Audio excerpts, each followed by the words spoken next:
याद होगा सभी साथियों को डाक बंगला चौराहा का वह दृश्य, वह नज़ारा जहाँ पर हम आंगनबाड़ी सेविकाओं पर गर्म पानी के फव्वारे, लाठीचार्ज इत्यादि तरह तरह के प्रताड़ना दिया गया। उसके बावजूद भी आंगनबाड़ी सेविकाएं न डरी न थकी और अपने हड़ताल को, अपने आंदोलन को लगातार चलाती रह गई। इसी के साथ ही बाद में जो है कि आंगनबाड़ी सेविकाओं को चयन मुक्त किया गया, फिर सेविकाओं की चयन मुक्ति की आदेश को वापस लिए गए और इसी के साथ ही मानदेय की बढ़ोतरी की भी घोषणा की गई। आप लोगों ने सुना कि मानदेय की बढ़ोतरी की घोषणा जब हम लोग हड़ताल में शुरू करने वाले थे, उसके पहले ही कहा जा रहा था कि आप लोग हड़ताल में मत जाइए और जो है कि आप लोगों का सम्मानजनक मानदेय वृद्धि की जाएगी। और फिर जब हम लोग हड़ताल में चले गए, सम्मानजनक के नाम पर 10% यानी कि जो है 590 रुपये,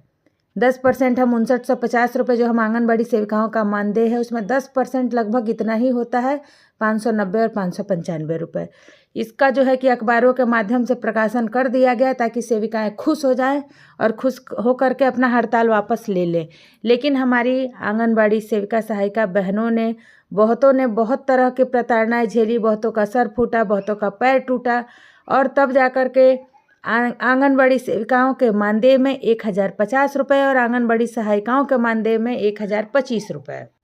राज्य सरकार द्वारा दिए जाने वाले भत्ता में से केवल जो है यही राशि बढ़ाई गई है 1050 और 1025 रुपये की, और वह भी लागू हो रहा है आज से। जी हाँ बहनों, मैंने सोचा कि मैं आप लोगों को याद दिला दूँ। हमारी बहुत सारी बहनें जो है अभी भी कंफ्यूज हैं कि अभी इस महीने में जो मानदेय मिलेगा क्या उसमें जो है कि हम लोगों का मानदेय बढ़ा करके मिलेगा, यानी कि जो हम लोगों का 1050 रुपये बढ़ाया गया है अब हम लोगों का 7000 रुपये मानदेय होगा,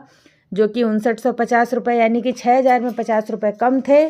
तो उसको मिला करके अब 7000 मानदेय कर दिया गया। तो मैं आप लोगों को बता दूं कि 1 अप्रैल का जो हम लोगों का सैलरी बनेगा, अब 1 अप्रैल से आज से जो सैलरी बनेगा वह एक जो है कि 1050 रुपये बढ़ा करके 7000 रुपये राशि में बनेगा।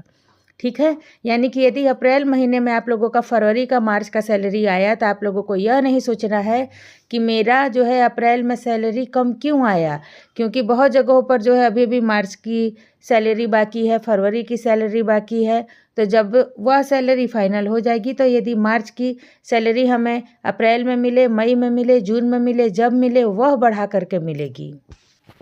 ये थी आंगनबाड़ी से जुड़ी आज की लेटेस्ट खबर। ऐसी ही आंगनबाड़ी से जुड़ी लेटेस्ट खबरों को पाने के लिए चैनल से जुड़े रहिए, चैनल को सब्सक्राइब करके रखिए। और यदि आप लोगों को मेरे द्वारा लाई जा रही जानकारी पसंद आती है तो वीडियो को एक लाइक करें और इसे अपने आंगनबाड़ी कैन व्हाट्सएप ग्रुप में ज़रूर शेयर करें, ताकि जो भी आंगनबाड़ी सेविका सहायिका बहनें आपसे क्वेश्चन पूछती हैं उन्हें तो हर हाल में शेयर करिए,